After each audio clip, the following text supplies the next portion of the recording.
What's up, everybody? Welcome to episode 41 of the Overview. I'm ChanManV, joined today, of course, by Fishstix and Jason Kaplan. What's up, fellas? Hello. It's a new year. Yeah, it's been a new year for last week too, right? Hopefully a new meta soon too. Oh, Hey, yes. close. Hey, yeah. We're so close. We are definitely close, and of course, we'll be talking about that. But tons of stuff to talk about. Last week we were like, it's going to be a short show, and of course, it's never a short show when we say that. But this week we've got plenty to talk about. Obviously, with the PTR changes, the balance changes, we can talk for probably ages on just off the get-go, and then a little bit of news, just general news in Overwatch, of course, our week in Overwatch, and then esports news, tons of team and players switching teams or leaving teams, so we'll get a chance to go through each one of those things.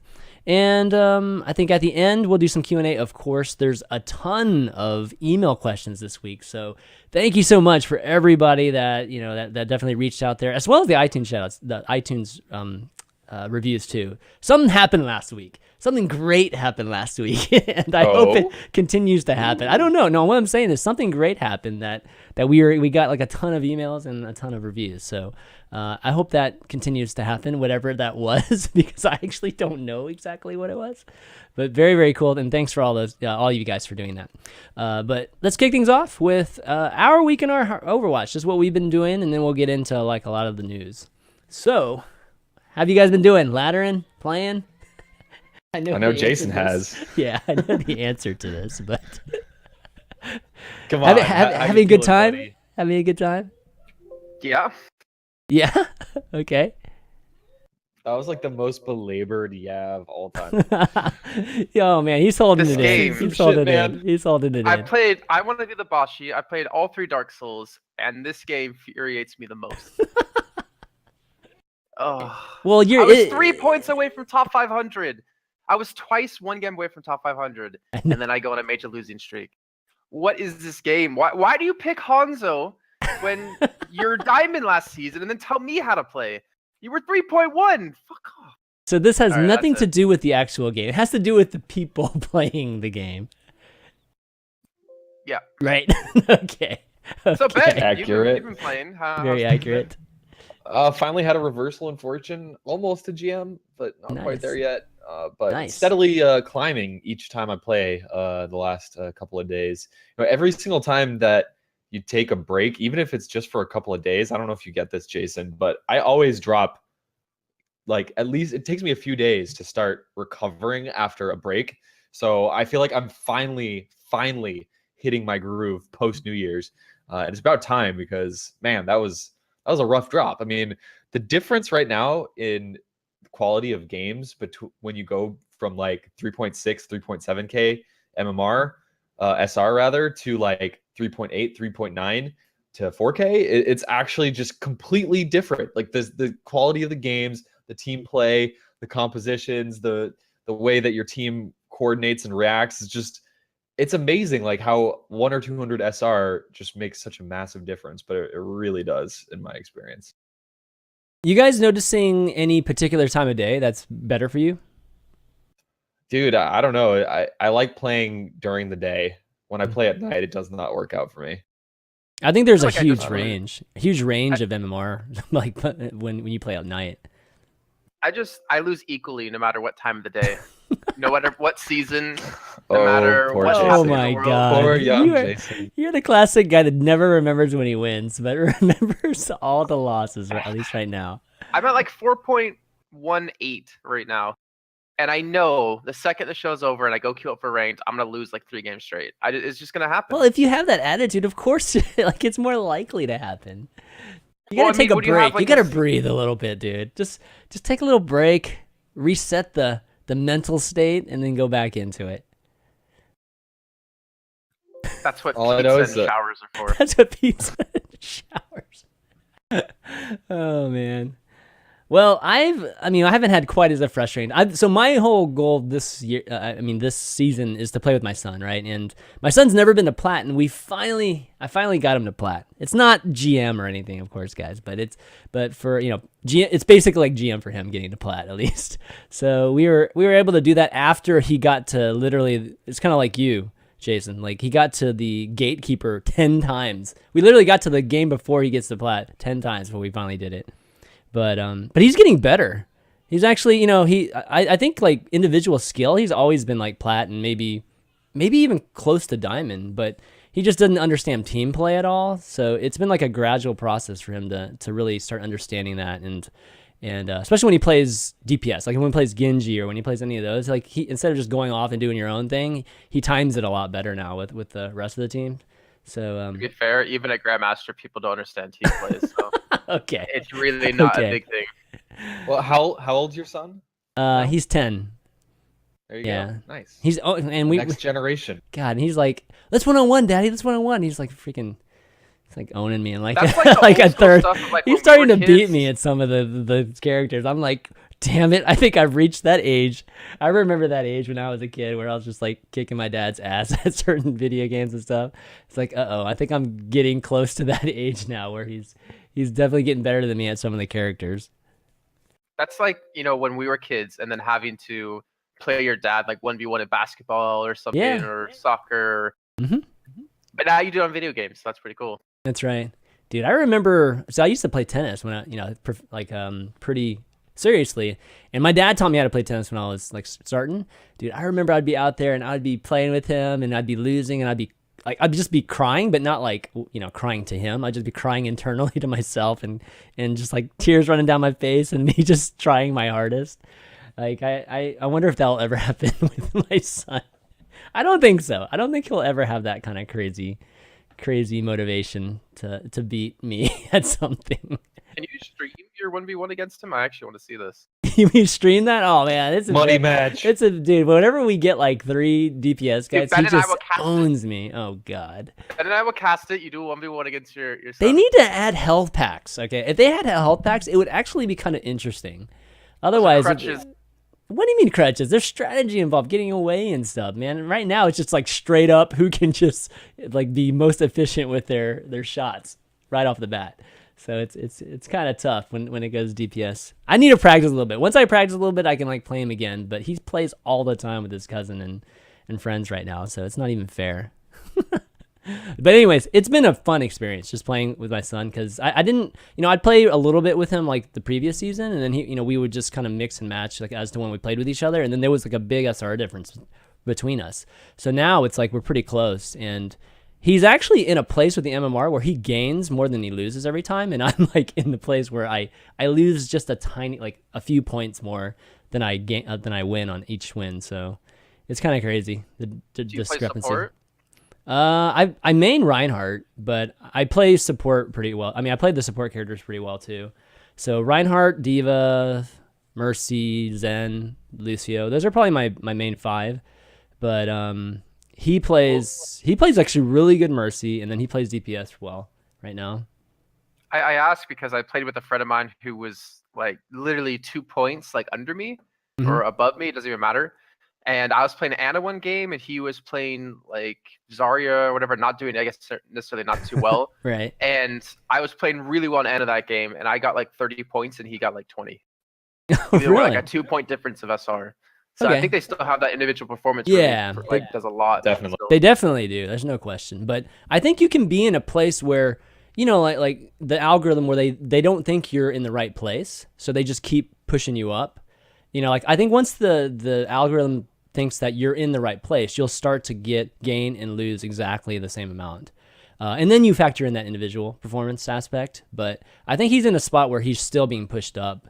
So, maybe he can go even higher. That'd be kind of cool for him. But so yeah, anyways, it's been fun. We're going to continue doing it.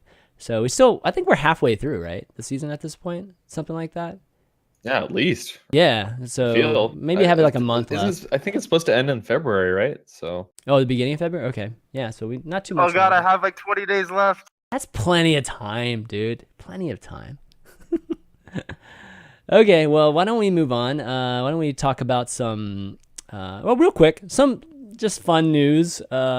Of course, the Terry Crews thing in Doomfist has been in, just a very popular thread, a discussion thread that's been going on in the community. Everybody wanting Terry Crews to be the next Doomfist or the voice for Doomfist, and he's definitely down for it. But recently, we had The Rock even tweet about it, which tells me that The Rock at least knows about Overwatch, right? Which is kind of cool. Everyone does. It's a sensation, man. It is. There's an interview with Elon Musk. Yep. Where they're talking about their favorite games, and he's name dropping Overwatch, Hearthstone too. Yeah. Yeah, and Hearthstone. Yeah, they were. I love that Terry Crews voice Doomfist, but at the same time, this is be a really unpopular opinion. I don't really want to know someone that's doing a voice for the game. Like I don't want to know them already, and then hear him in game as well at the same time. I mean, he would do an amazing job. Don't get me wrong. I would love it, but there's just a part of me that's just kind of like this. I don't know. At the same time, I'm just kind of like I don't know if I really want it. I know what you mean. It's like having Samuel Jackson in Star Wars or something like that. It's like it's a bit distracting. But like, I don't want to hear. If they even had like announcer packs, I wouldn't want to hear my own voice in like an announcer pack if they had that or something. I don't know. I want just people I don't know that are like voice actors doing this stuff. But again, it'd still be really cool. I'm trying not to read too much into this, but the fact that first Terry Crews went to Blizzard, took that photo, tweeting about it publicly. Other major celebrities are also tweeting about it. Blizzard Entertainment accounts are responding to these tweets. I mean, the one thing that makes me think that it's not going to happen is that Blizzard plans so far ahead that I assume they had already recorded their voice lines for like every character that's coming out in the next year.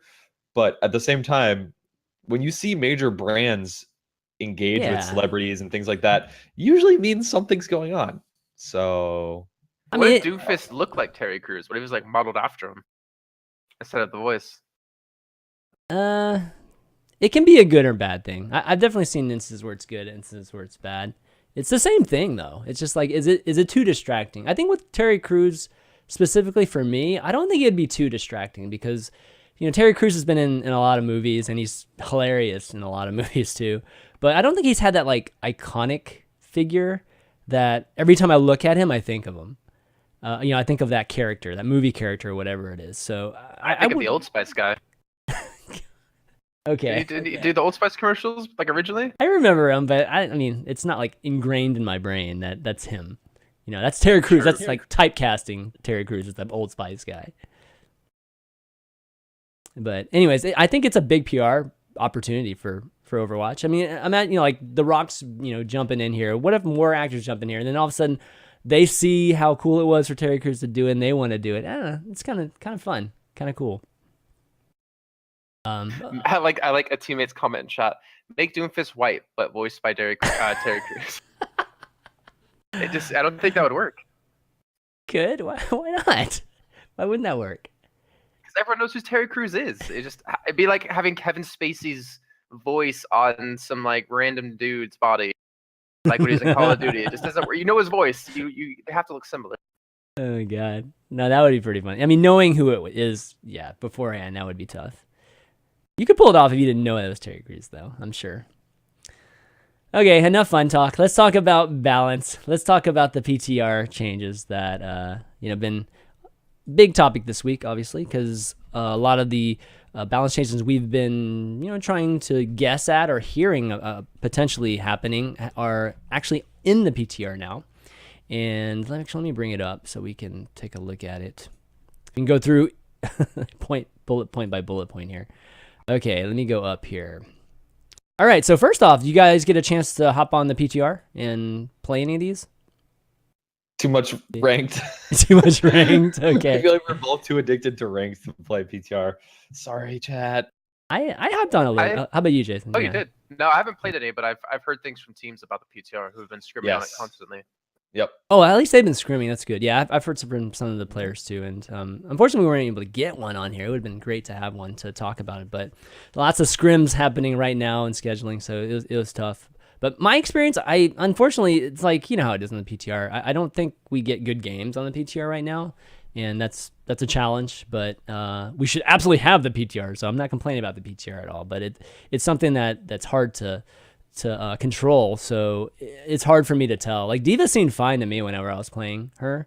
Like she didn't seem that much different, but I probably didn't have like a great DPS character shooting at me the entire time either. So that was tough. And I tried Ana too. I think Ana, it was noticeable. It was definitely noticeable, just the amount of heal that she was able to do with the grenade. But overall, obviously the players are going to have a better understanding of it. So why don't we go through each one, and then we can like maybe comment about what maybe some of the players are saying. All right, first thing is the emote wheel. So this is more of a side thing. So now we can actually load in 4 emotes, 4 sprays, and 4 voice lines. That's cool. You guys ever use them? Look at Ben. I don't even know why I even bother asking Ben. Spam that shit constantly. Although, I don't know, like what other game allows you to have multiple sprays at once? I don't know. It's kind of weird, but whatever. I'll take it. You can react to different situations in different ways. You can see more videos on our Overwatch with different play of the game sprays or whatnot. No. It'll be like, I randomly asked if Junkrat had the spray. It'll be that again. Oh God! Right. It'll be that, but it's like, oh yeah, Reddit saw our Overwatch favorite, or our Overwatch's favorite post. That's true. I like I like the ones recently of someone like hero dies, and like seeing some of the ones where it's like May effing dies is hilarious. Everyone gets some like good feeling from that, just to see May get headshotted and just taken off the map. God, the May hate is high right now, at least right here. But I like how they did the UI for it too. I think they did a pretty good job with it. It'll be interesting to see if they increase that, like even from 4. But 4 seems about the max. It'd be hard to actually figure out a real good UI to have like 10 of these things. But thank goodness, because it sucks to have like all these emotes and sprays and voice lines and not be able to use them all. You have to pick one at a time or have them random. This is definitely a better solution. Okay, let's see. Next thing, let's just go into the hero balances. This is like what everybody wants to hear about anyways. Okay, starting off with Ana. So Bionic Grenade healing boost on allies have been decreased by 50%. And developer comments, the healing boost from Ana's Bionic Grenade was providing too much healing, especially when used on targets with large heal pools. Okay, what do you guys think? Thank God that they're finally addressing Ana. The community has been asking for this for a really long time, and most people will credit Ana as being the primary factor that has led to this tank meta. So they're addressing her. I personally found it very strange, though, that they decided to nerf the boosted healing and leave the anti-heal untouched. From my perspective, and talking to a couple of pros as well, the anti-heal is arguably more significant than the healing boost. You could argue it's actually much more significant in a way, in the way that it impacts fights. So in my mind, I would have loved to see them both nerf the healing boost, as well as make it so instead of making you so you can't heal at all, maybe it reduces healing by 50%. I think that a lot of people were kind of expecting something along those lines, myself included. But at the same time, at least they're doing something. So I can't complain about this one. I just thought it was a little bit odd that they didn't touch the anti-heal in this particular situation. It's really kind of annoying to play against a good Ana, because it's kind of like, I guess, as a graviton surge, I would kind of almost classify it, because if you don't block the body grenade coming in with like a shield, or a D.Va eats it, or you don't have a Zarya in your team, you're gonna lose a couple people most likely in the fight. Like ideally, if it's evenly matched teams, it's just really kind of troublesome, like as a Reinhardt player, to have to worry about hooks, to have to worry about your shield health, to have to worry about a body grenade coming in, like having to worry about so many different things, and then one body grenade slips through and your team wipes just because of that. I don't figure it's really overpowered. I wouldn't mind seeing like a reduction in that, actually. It would be a good little change. Like Roadhogs won't instantly be dead then, because then you just speed into him and you just kill him because he can't heal. Yeah. But the healing reduction, I actually really like that, because it punishes. Like I've been saying that the 3 tank meta is kind of a combo play that's easy to play, because you can make mistakes and you won't be punished for them as heavily, because you have the Ana to heal you right back up if you get out of position or something. but that's going to help quite a bit with people.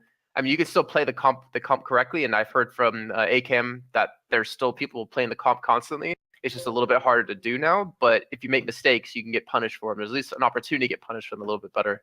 Mm-hmm.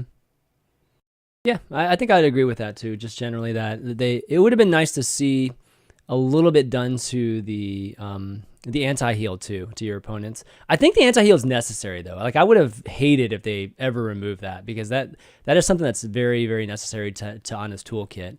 The one thing I'd say is that I still feel like she's still very hard to kill. It might not be so bad in the higher levels just because, you know, everybody's just so skilled, headshotting and everything. But in the mid tier and even the lower ranks, like Ana's supposed to be flankable. You know, like if she misses her sleep dart, she should be able to be killed easily. And I still think that she's extremely hard to kill. In fact, I've played in games where literally a diva is just chasing her the entire time. And and she's still not going down because she just like is able to go around corners and then bio grenade and then go around corners and then bio grenade and just like eventually get away that way. So I wish there was still something to be done about that, because she should be as killable as Zen, in my opinion. I don't know, what do you guys think?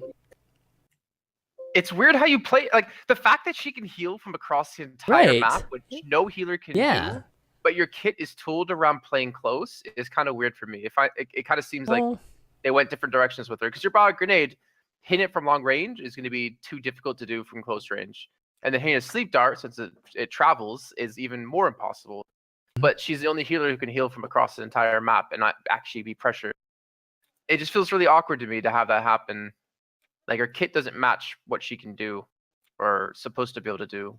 Well, I wouldn't say that. I'd just say it's very diverse in the fact that she can heal from far away and she can heal from close range too, or she has a lot of power close range too. That's what makes her so powerful, right?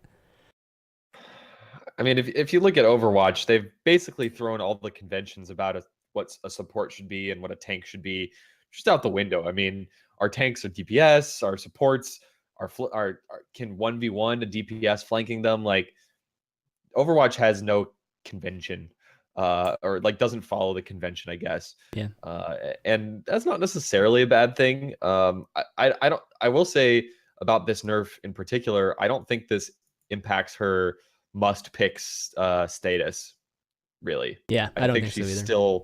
I think she's still almost a must pick. Like obviously we'll probably see some teams experiment, but I think this nerf is actually quite subtle. She can still sleep ulting targets. She can still anti-heal everybody in a graviton surge, completely negating support ultimates. She can still 1v1 a Genji, trying to go in the back line. Like she's still amazing in every way. She has so many tools. Yeah, so, they definitely just slid the lever a little bit for her. But I think generally from the meta standpoint, we're going to see some other changes here that we're about to talk about that's going to affect, the tank meta, because they're changing some of the tanks too, right? So I do like the fact that they're easing it a bit instead of making a giant change, just completely radically changing her, and like to the point where she's just out of the meta. That's not necessarily the best way to do it. I think there's still a lot of room for Zen in this then. If you can't burst heal someone as quickly anymore, a Discord orb, like you can out damage the healing then pretty easily with that. I've actually seen a lot of Zen lately, at least in my games. I mean, obviously not pro games, but then again, like I think there might be a little bit of a niche for him where on attack, on defense you can play Zen a little bit easier. Or attack or defense? Attack, you can play him a little bit easier, but defense, you kind of need to play the Lucio because you have to be able to move quickly to like disengage. Yeah, that's true. It'd be nice to see Zen. I just feel like Ana counters Zen. So, before it was like a Zen meta. We saw Zen everywhere, right? Just because Transcendence is so strong and obviously Discord. But, yes. But with Ana, I feel like, Zen is countered some. Okay, well, why don't we move on to D.Va now? So D.Va's health has been increased from 200 to 400, but her armor's been decreased from 400 to 200. So to a lot of folks, they're just like, she still has 600 hit points. Like, it doesn't matter. But armor decrease matters a lot, guys, given that it absorbs damage from, a lot of the DPS characters. Or it reduces the amount of damage done by DPS characters. Fusion cannon, her gun actually has been decreased. Her bullet damage decreased from 3 to 2. Number of bullets per shot has been increased, though, from 8 to 11. So pretty close to the same in regards to DPS if you're close, I would say. You guys think that's much of a difference? Like the gun aspect? I don't know. Has it? I feel like by now someone must have done an analysis, like report on this, right? Probably. Like I just haven't seen one. Damage per second is. I haven't seen it on the subreddits or anything yet. I mean, you can just do math, but obviously, like in practice, I wonder how it's a little different. Yeah, I mean, right now, right, 3 times 8, 2 times 11. Right? It's definitely less by 2, I guess, each shot. But I don't know. Remember, a soldier got buffed by 2 damage per each bullet as well that he shot. It changed everything. Yeah, so yeah, true.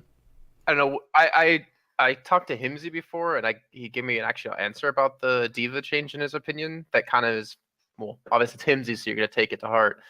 He said that D.Va changes made hit scan heroes a lot stronger now. That it doesn't take too much to destroy the mech. She's not completely useless, but definitely a lot weaker now, and probably won't see her as much anymore. So that's what his thoughts were on it. Yeah, I mean, if you think about what does this affect most, it's characters that shoot lots of bullets at low damage. So that's going to include Reaper, that's going to include Tracer. To an extent, it includes 76 as well.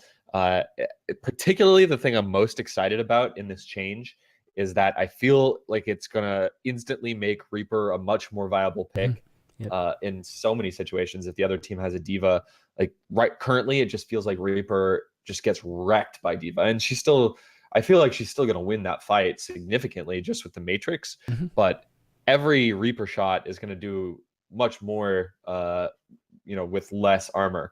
Same with Tracer. Tracer is going to be able to actually whittle down D.Va much, much faster. I mean, if you play a lot of Tracer, you know that when you're shooting a D.Va with armor, it just feels like you're barely damaging her, especially with an Ana healing her. Hey. So yeah, I think this is a great change, much needed change. The decrease of her DPS, I wasn't expecting. I thought they were just going to adjust her health. Really, that one surprised me a little bit, and I don't know. It's hard to know how significant that's going to be. I don't know. If it is significant, then she's no longer going to be able to run into 76's right. She's no longer going to be able to dive onto Ana's like she used to and get those kills.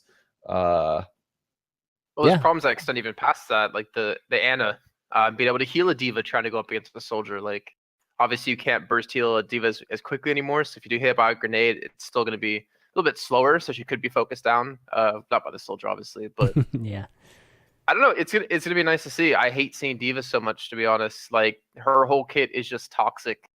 Like the defense matrix, you can block ult. It's like kind of similar to Ana. You have a defense matrix which blocks ultimates, which she can do with a sleep dart. She's like practically unkillable, which Ana is practically unkillable without a grenade on herself. It'll be a nice change, but I'm curious to see, does that mean we're just gonna have a lot more Zarya play now instead and still keep the 3 tanks? It's just gonna be, it could potentially be even slower because of that. Again, it's a very slight change. Same thing as Ana. So they're really just moving the lever just a little bit. Trying to inch their way to see if there are going to be any kind of innovations or people coming up with some different ways to handle the tanks. But moving on to the next tank, which is Roadhog, and this has been the Hook 2.0 discussion that the whole community has been talking about. And the big thing is the chain hook. So targets are now pulled directly in front of Roadhog rather than straight to him, except in cases where Roadhog drastically rotates. And it's hard to explain all these things without you actually seeing some video. So I'll bring up a little clip of just examples of how it's different. Hooked targets are now released if they leave Roadhog's line of sight before being pulled, and then line of sight checks, which detect if targets should be initially hit by the hook, are now done from Roadhog's position rather than the hook's position. Okay, so what does this all mean? Like, if we translate this to the listeners and the viewers, what does this mean to you guys in practice? Well, Jason, I know you've talked to some of the pros, as of I think one thing's important is, well, not important. We're going to see how this plays out. Ultimately, we won't know until we actually see it on live. But from what I've heard, Hog is not dead.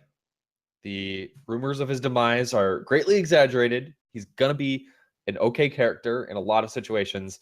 Very, very important. He can still take down shields. He can still get instant kills.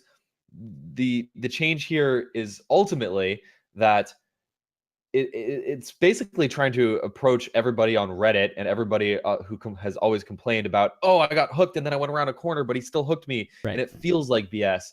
I feel like this is more directed towards making that experience less annoying as a Tracer or Genji or Pharah or whatever. If you think you made it around a corner, but you actually got hooked right before, but then you moved across the corner, lag compensation, this, that. It's basically making it so the hook breaks at that point, which ultimately is going to be like, what, 5% of hooks? Maybe I think 15? a larger percent of that. You think it's just 5%? Really? Well, the cases where it would break because you're moving out of line of sight, I do think it's very, very low. Okay. The cases, however, where you can see half of their body, that's more significant. Yes. If you can only see like half their body or about 2/3 of their body, if you can only see about 1/3 of their body, you can no longer hook them. Which means, for like the DPS players, they're going to be like, yes, oh my God, life is so much better. Everything's so much easier. I don't have to be petrified as soon as a hog gets near me. But for the spectators and the hog players, how many like epic Himsy moments can you remember where he's hitting these ridiculous hooks just over the top of the building on Hollywood? Those were exciting as hell. Those were very well predicted shots. Those were skill-based, like game knowledge shots that are no longer going to be possible. Jason, it's gonna be a bitch to cast that, by the way, with the hook breaking. Oh, he hits the. Oh, never mind. Doesn't hit the hook. Himsy brought something up actually, in particular about Roadhog that is really interesting. I never thought about until he mentioned it. He says you can no longer punish heroes from high ground or peeking corners without a shield, and that's pretty damn big. Like, if you're a soldier playing high ground, the chance of you ever being hooked drops significantly because you're not going to have clean line of sight out of them most of the time. So you'll be able to break the hook and maintain a high ground position. So now what does that mean? You have to play like a D.Va or a Winston to get on the high ground to dislodge them. You can't really depend on the Roadhog that much anymore. But he said to me that Hog will stay. He's still very viable because his raw power against shields and capable to one-shot heroes. But he finds it sad that his Sintra skills become so basic and boring. That's pretty much like the TLDR of what he said. And also, are we forgetting about the fact that you can one-shot Mei, you can one-shot Zarya now apparently with Roadhog? That's insane. You can one-shot Reaper. Like, how do you one-shot a Zarya? It made it one-shot even more heroes, but it's just a little bit harder to hit some of the sneaky hooks. How can you one-shot Zarya? It's 400 HP. Like, does his gun do 400 HP? Really? That's what I was apparently told. I was told that you can one-shot Zaryas now on PTR with it. Wow. Oh, that's huge, actually. Those Zarya's just jumping out there in front and doing their thing. I get hooked to Zarya all the time. I know, but you just run away. Exactly. You just like it gets popped and then you just bubble and then run away, right? I even asked, like, you mean with Discord Orb? I think it was AKM, and he's like, no. You can just one-shot Zarya's now. That's crazy. Okay. I don't even know what changed. Totally not. I know. I might have to make him be able to one-shot him. Well, I mean, you do pull straight, I don't know, directly in front of you, but I don't think they don't even care about that, right? They're not even talking about that. I mean, it's easier to hit her, I guess, if you're moving and stuff, but that shouldn't have changed much. So, no damage was added. Yeah, I don't know. I might have to try that after the show here. Maybe it pulls them closer now, so each bullet can hit the head. Maybe. Or more bullets can hit the head. Yeah, maybe. Yeah. We'll have to see about that. So overall, what do you guys think? Good or bad? From a standpoint of casting, from a standpoint of spectator, playing, overall, good or bad? I'm highly conflicted about these Roadhog changes. I mean, on a personal level, I don't love the hook mechanic. I think Roadhog was too important and too influential compared to like every other character in the game. So I did want to see the hook mechanic adjusted in some kind of way. But I have to agree with what I've heard Harblue say on his stream, what Himsy told Jason in private logs, that it's basically lowering the skill ceiling. Like, you're no longer going to be able to hit these ridiculous predictive hooks where someone's head just barely pops over a high ground and you know he's up there, you hear the visual cue, you have the game sense, you throw the hook, and it's this massive play. That was incredibly exciting to watch and cast, and it's frustrating as the DPS player, but at the same time, I'm never going to be a big fan of any changes that lower the potential skill ceiling, and I do think that's what's happened here. I'm glad to see them addressing it, though. At least I don't even know how you fix it. Like maybe you just make it so Roadhog does less damage, so he can't one-shot people. But I don't know. What do you think? I think that's the right solution, because I think the pools are some of the most exciting things that we've seen, and of course the finish has something to do with it too, because it does swing the fights into, obviously into their advantage or their team's advantage. But gosh, the Taimu plays, the Harbu plays, the Himsey plays, those are some of the moments I just can recall right now, like in my brain, seeing all those, and they were super hype. Listening to you guys cast it and just really being hyped up about it too. These are some memorable things for all the spectators. So I hate the fact that they take that away. So the one-shot kill is really the big thing that people hate. Like that's one of the things people complain about too. So maybe you don't one-shot everybody, but you at least pull them in, because there's a strategic aspect about pulling somebody out of position on high ground into your team, and just having them just demolish them too with you, instead of just having Roadhog do his own thing from high ground or wherever it is. What do you think, Jason? It doesn't. I think a big problem that a lot of people had, or a lot of pros had with the meta, is just it's kind of you can lose a fight, you can lose a map off of just a hook, just like random hook hitting. And I think that's such a bullshit way to have the meta be in, where all right, who's gonna hit that hook first basically wins the game. Like, yeah, it obviously takes skill to hit the hooks and to counterplay it, but it's just as shitty as like the fan of the hammer thing with McCree, where you could fan of the hammer, flashbang, roll, fan of the hammer, then boom, a tank's dead. There's just not a lot of counterplay to it in a a realistic way, I think. And I think it's just really frustrating to be playing the game and have these. I mean, at the same time, like it's frustrating to play these games, have these hooks hit you around corners, but excitement-wise, it takes away from it completely. And like now, it just comes down to, it's even more important now to manage the hook cooldown if you're the team defending like the attack and making sure to block it every time or dodge it. And obviously, you can dodge a little bit easier, but if you're in positions like high ground, or not necessarily high ground, sorry, open areas, it's just whoever hits a hook first wins the fight. It's just not fun. Like maybe we'll see that happen less because Zarya's will be played and Zarya's can help prevent someone from dying a little bit better, but I don't know. It's just not fun to play, and it's not really necessarily fun to watch of just who's going to hit that hook. All right, they won the fight. Cool, because they hit the hook. Where's the analysis in that? Like, where's the skill in that necessarily, I mean, the meta, the way people have adapted to Hog is that you just stay away. I mean, and that's like not necessarily that at least adds an interesting level of metagame to Hog. Is basically like he zones you out against a really good team. You just stay out of range. If the Hog gets in range and you're 76, you just run to another high ground. Like that's how you play around the hook in the current meta, which isn't necessarily terrible. But yeah, I mean, I think it could have been changed in several different ways.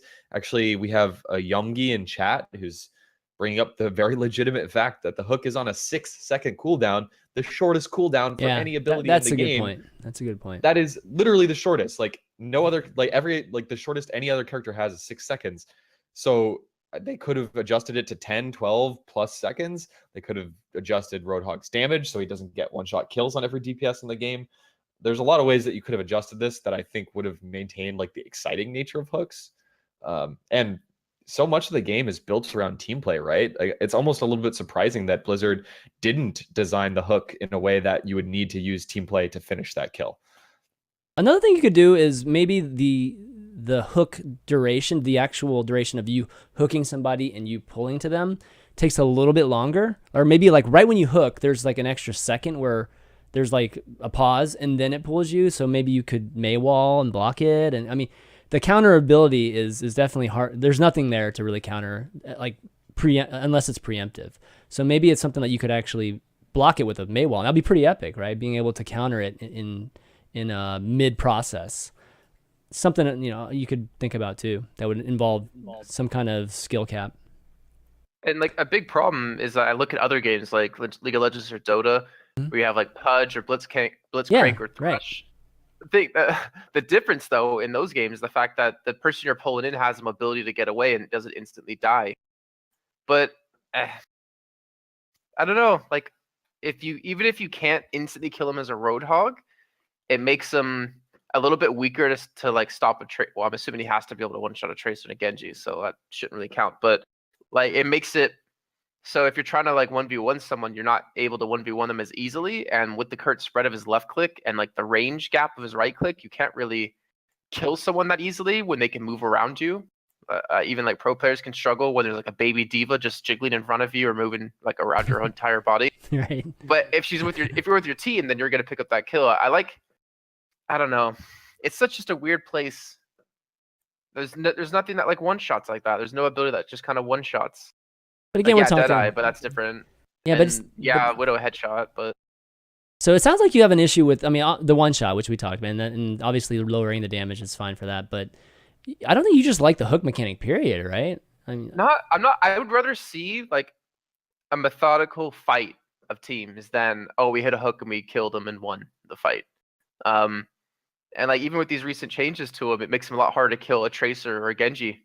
Like how are you going to kill a Tracer or Genji now as Roadhog? So it's true. You have to have like a McCree then to deal with those, right? Or maybe a soldier who can kind of handle that. It's just I don't like the ability of having to be able to one-shot a mechanic, but also just placing someone at the same time. Like that's why I hate Maywall, because you displace the team, you pretty much separate them and force a fight, which you could argue you can play around it, but then again you can argue play around a Roadhog hook as it's in its current state as well. Well, you can, but the Roadhog hook is the range is very long. I think that's ridiculously long. That's something else they could have done instead. It's just to lower that distance. So just how far you can stay away isn't super far away, but you have to be behind a Reinhardt shield or anything like that. I just don't like the idea of if you have a really good Roadhog player on the other team, then you get zoned. Like zoning from someone not actually doing something is kind of just existing. Zoning weird. From existing. Yeah. Just existing as a Roadhog shouldn't mean you can't play a position, but you necessarily shouldn't have to play like a Reinhardt to protect that position at the same time. It just feels to be in such a weird place. Well, now it seems like you'll be able to play within Roadhog's range as long as you're right next to a ledge or something that you can duck behind. Or a light pole. You just go left and right of a light pole. Or a light pole even. Yeah. That's true. I mean, like at the same point, there's truth to that. Like, if there's a man enemy team, well, you don't run into a choke, right? So if there's a Roadhog on the team, then you don't play without like a corner.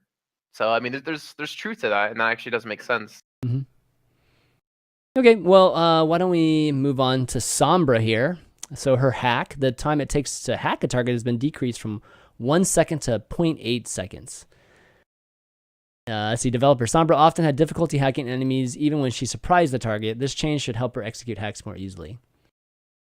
Okay, I haven't played much Sombra, so yeah, I mean, I don't know if that helps that much, but maybe it does.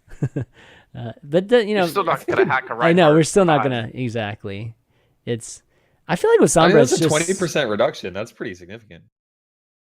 I kind of wish with Sombra they would make her. I wish they would make her stealth instant instead of just gradually doing it. Because the times I played against Sombra, I recognize her as she's stealthing. I just like immediately just pop her with a bullet, like a diva or something. Just freaking spray a bullet over there, and then she stays on stealth. So I feel like that could be a nice change to Sombra if she did, or if they were thinking about other changes too. But I don't know. I still think Sombra eventually will make it into the meta. It's just complexity plays her all the time. Yeah, and exactly. It works when they do. They do. It does. I actually think Sombra's gonna be used by top teams in competitive matches and in really exciting and cool ways. I think that would happen even without this change.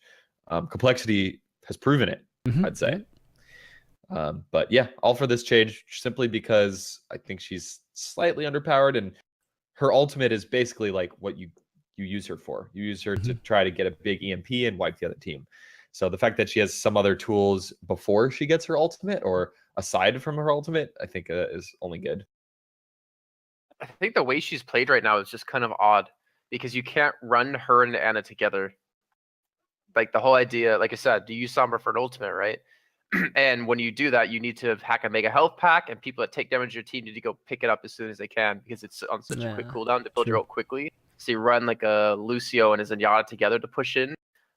And with the Ana changes recently now, like, well, I mean, you didn't run Ana anyway, so it didn't really matter too much. But it's just kind of weird to again, it's such like a weird gimmick for her to actually be effective. Is that you have to let your team take damage to build your ult percent, then you engage in a fight. I don't know. Do you guys find that weird at all? Like it seems like a gimmick. I mean, she can build her ults. I know she doesn't have to just be health pack build. I mean, that's the fastest way. That's the fastest way. Don't get sure, but I mean, if you open it up to her building all just by even doing some damage, her machine gun's actually pretty strong. I mean, it's not super strong, but it's definitely not weak by any means, and she can still do some damage and then get out of there with her teleporter. So for me, it's her ultimate is so much more impactful than her regular damage. Why would you not try to get her ultimate off cooldown as soon as possible? Because it would affect the rest of your comp. Like that's like you were just talking. That's there's not one. I mean, all I'm saying is there's not one composition. Like you can't think of just like purely one composition, and just because she doesn't fit, then that it doesn't work, right? You do have to build around her some, and then you might have to compromise how she's played too to make that ultimate, because the ultimate is the huge payoff. I don't know, how would you rank her ultimate right now? Pretty damn high. Yeah, right. So even if it's like slightly later, it's still worth it. Yeah, it's definitely at the top. Yeah. At the top, no question for you. Okay. Top 3, yeah. Easy. Yeah, top 3, I would say. But all right. I'm trying to think about like if there's windows you have to hit with her. Like, is there timings you need to hit? But since she stops you from able to use abilities, it doesn't really matter too much, I guess. I don't know. I would like to have seen the hack toned down even further to like 0.5 seconds, but make it not last as long. Because that way, like, there's high risk, high reward. Yeah. It was high risk, high reward. You jump in behind a Reinhardt and you have half a second to hack him. If you pull off that hack, it doesn't matter if you die, your Reinhardt can earth shatter. Like, that's huge. But it rewards like people who want to be really aggressive and try to make something like that happen.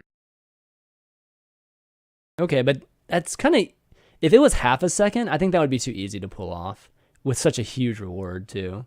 So that's a little bit too. Again, it's like a suicide bomber, but it's like you're gonna pull it off every time you do it. Maybe instead, if they change the time, they just made it so you can hack instantly from stealth. Like once you start hacking, you pop out of stealth, because now you have to come out of stealth and then hack. Like it doesn't actually start right away.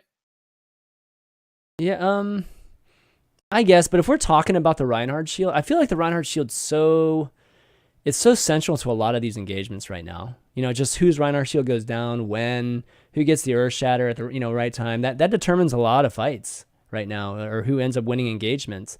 And I feel like Sombra would be such an easy solution to that. You do give up other stuff, whatever character you're trading for that, but it just totally negates that aspect of the game, and that would suck in my opinion if it was just so easy to do that. What about the counterplay aspect, Ben? I feel like there's no real counterplay aspect to her ultimate. Like with the Graviton Surge, it can win you a fight, but you can at least block it with something, right? And you also have like a sound barrier, you can have a transcendence, but with the hack, there's no prevention other than spreading out. There's absolutely no way to stop Sombra from throwing her teleporter over your whole team and doing that. But yeah, there you go. You got to spread out. Is that viable enough though? It's really big radius. It's like it's huge, radius. Man. So I mean, that's like Sombra's value. So she's a suicide. She's kind of screwed. She's a suicide ulter. Is basically what she is. Not suicide necessarily, but.